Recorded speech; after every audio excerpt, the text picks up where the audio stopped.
La pollution plastique pose un gros problème, mais pas seulement pour l'environnement. De l'extraction à la gestion des déchets, l'existence du plastique entrave la réalisation des objectifs de développement durable des Nations Unies, affectant les ressources naturelles, la santé ainsi que les droits des communautés dans le monde entier. Par exemple, voici Yvette.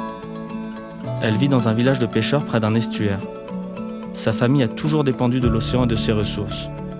Mais récemment, un fabricant de plastique s'est installé en amont.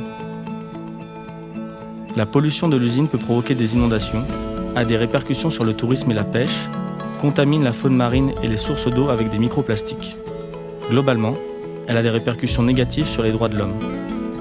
Chaque étape de la production de plastique, lorsqu'elle n'est pas supervisée, peut avoir un impact sur la santé et les droits de l'homme des communautés, comme celle d'Yvette, qui n'ont pas le pouvoir d'influencer les étapes de planification.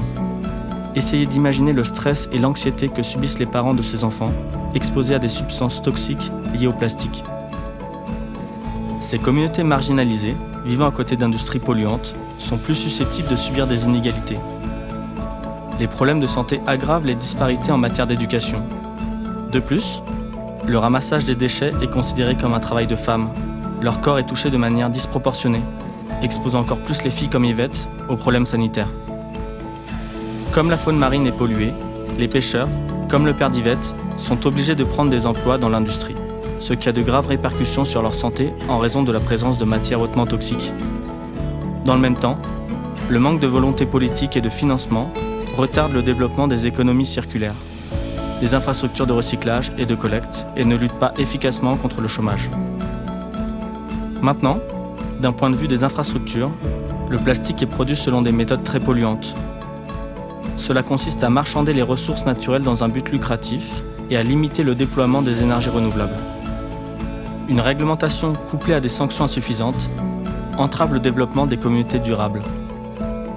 De plus, les systèmes de recyclage complexes pèsent sur les consommateurs individuels et les autorités locales abdiquent leurs responsabilités.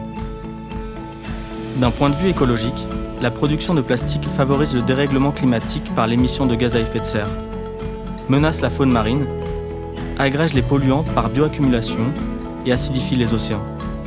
Elle affecte également la vie sur Terre, car la plupart des microplastiques et des déchets plastiques restent sur Terre. Les nations industrialisées expédient leurs déchets plastiques vers les pays les plus pauvres. Par ailleurs, les installations sont principalement construites dans les communautés minoritaires, comme celle d'Yvette, menaçant les institutions fortes et fragilisant la justice et la stabilité. Au final, la pollution plastique empêche la réduction des inégalités. Mais il y a un côté positif. Nous avons la possibilité de créer des collaborations équitables pour lutter contre la pollution plastique à l'échelle mondiale, aider à renforcer les voix des pays touchés et à trouver de véritables solutions.